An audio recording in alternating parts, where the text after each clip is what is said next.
كان طويل وشعره كحل ومغطي ليه تقريبا نص ديال عينيه. كان كيشبه لهذيك اللي مثلات في ذا رينغ فيرسيون دري.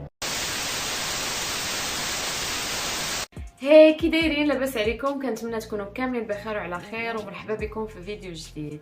في لا فيديو ديال اليوم ما غاديش نعاود لكم قصه مغربيه، ولكن قصه وقعت في امريكا. هاد القصه ما اختاريتهاش غير هكاك، كتهضر على واحد الموضوع اللي انا بالنسبه لي مهم بزاف، خاصني نهضر عليه وخاص الناس حتى هما يعرفوه ويفهموه. بلا ما نطول عليكم غادي ندوز للقصه، ولكن قبل من هذا الشيء الا مازال ما تابونيتيش ما تنساش تكليكي على صابوني وتفعل الجرس باش يوصلك الجديد ديالي، وما تنساش تلايكي لا فيديو. حركه بسيطه منك ولكن انا كتشجعني وكتعني ليا بزاف.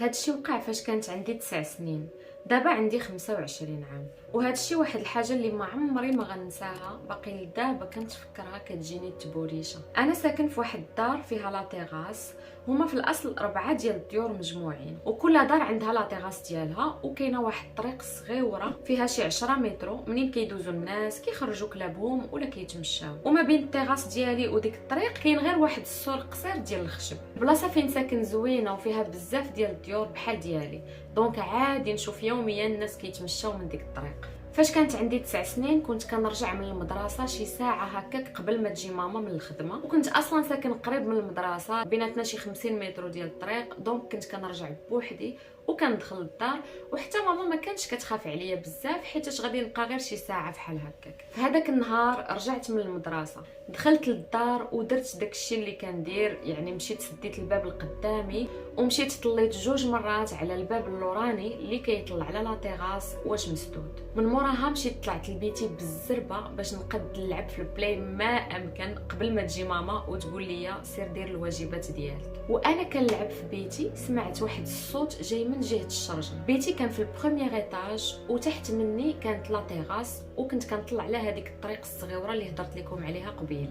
الصوت كان كيشبه للصوت ديال شي قطه، ولكن انا القطه ديالي كانت هربات واختفات شي 3 شهور تقريبا. ولكن في ديك اللحظه سحاب ليا هي اللي رجعات وفرحت بزاف.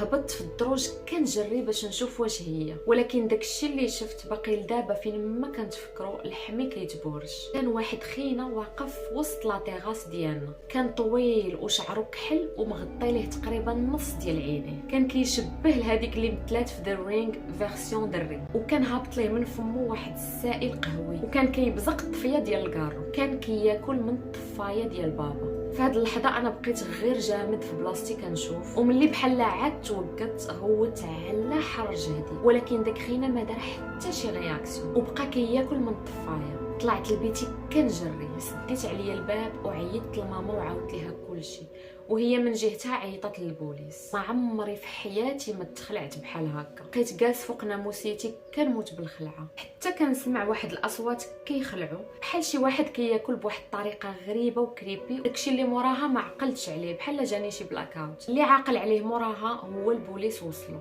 ملي سمعتهم حسيت بشويه ديال الطمانينه وانا نحل الشرجم وبديت كنطل. بديت كنسمعهم كيغوتوا عليه، اشنو كدير هنايا؟ سير في حالتك ولا غادي نديوك معانا، وشي هضره كيف حال هكا. كانوا 2 ديال البوليس واقفين حدا السور ديالنا ديال الخشب، ولكن داك خينا ما كانش كيبان ليا حيت كان واقف تحت من الشرجم ديالي. هنا البوليس نقزوا السور وانا نسمع داك خينا غوت على حر جهدو. ما عمري ما سمعت شي واحد في حياتي كيغوت بهذيك الطريقه. وموراها وهو يضرب البوليسيه بواحد القوه وطيحها في الارض. البوليسي بالزربه جبد التيزر ديالو وضربوه بالضو حتى طاح في الارض وبقى كيغوت وبقى مبلوكيه في الارض ودار ليه المينو. البوليسيه ديك الساعه كانت باقا سخفانه وكانت باينه فيها مقصحه بزاف.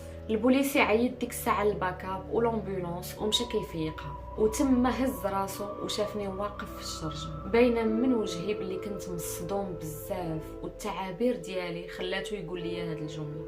كنتمنى ما تكون شفتي حتى حاجه من هاد الشيء، غير سمعتها وانا نبدا كنبكي. في هاد الوقيته كانوا الجيران خرجوا وبداو كيسولوا شنو واقع. واحد المراه كبيره كانت ساكنه حدانا جات عندنا وبقات كتسكتني وكتصبر فيا بيدمان وصلت ماما. المهم البوليس داو معاهم داك خينا وقال لنا بلي غادي يرجع عندنا في الليل باش نهضروا على هاد الشيء اللي وقع.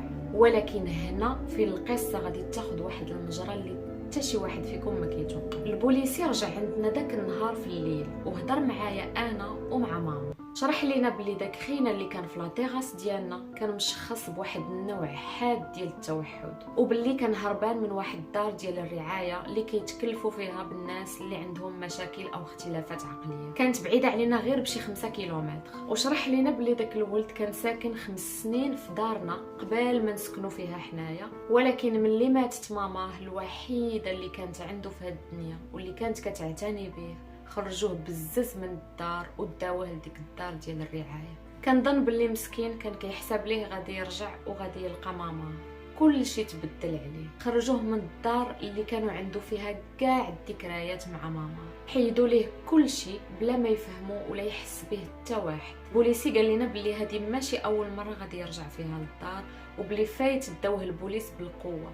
داكشي علاش تصرف بحال هكاك ملي جاو البوليس هاد المره وضرب البوليسيه. البوليسي قبل ما يمشي وعدنا باللي هادشي ما غاديش يتعاود مره اخرى، ومشى فحال. دوزت شحال من ليله بلا نعاس، كنت تروماتيزي، وفين ما كنغمض عيني كتبان ليا صورته وهو كياكل في الطفيه ديال الكارو. ولكن موراها نسيت ورجعت لحياتي العاديه. دازو سنوات وما عاودش شفتو وما عاودش رجع حتى العام اللي فات. ماما وبابا رحلوا وانا بقيت ساكن في الدار اللي كنا فيها ملي كنت صغير. كنت جالس واحد الصباح فرحان ومستمتع بالقهوه ديالي في لاطيغاس، حتى كيبان ليا واحد الراجل واقف حدا السور الصغيور ديال الخشب. كان غير واقف وكيشوف فيا. شفت فيه حتى انا وسلمت عليه غير هكا براسي، حتى بديت كنسمع دوك الاصوات، نفس الاصوات، ناري هو. شعرو كان شايب، ولكن دوك الاصوات خلاوني نعرفو في البلاصه.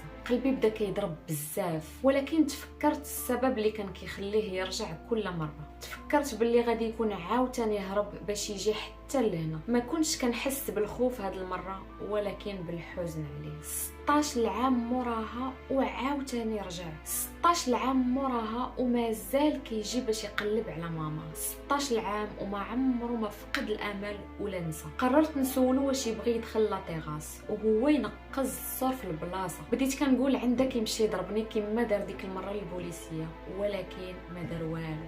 ابتسم، شاف فيا وابتسم. قلت ليه باش يجلس، ما جاوبنيش، وانا نعرض عليه يدخل معايا للدار لداخل، وهو يبدا كيضحك بحال شي دري صغير. دخلنا لداخل ووجهه كان فرحان بزاف. كان في دارو، تفكر الحياه اللي عاش مع ماما. انا جاتني البكيه ملي شفتو هكا. جلس فوق الكنابي، شعل التلفازه وهو يقلب النيشان المكيات وبقى جالس كيتفرج.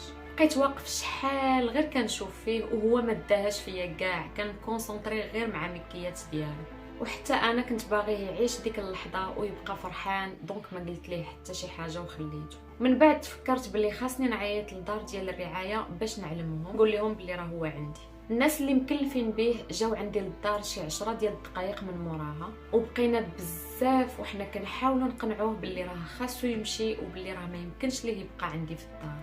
مشى بحالو بزز وهو كيبكي. هادشي كامل كان مرضني بزاف ووليت كنفكر غير فيه. دازو يومين وانا نعيط للدار ديال الرعايه ودرنا واحد الاتفاق. هذاك الراجل سميتو توم، ودابا كنعتبر توم صاحبي.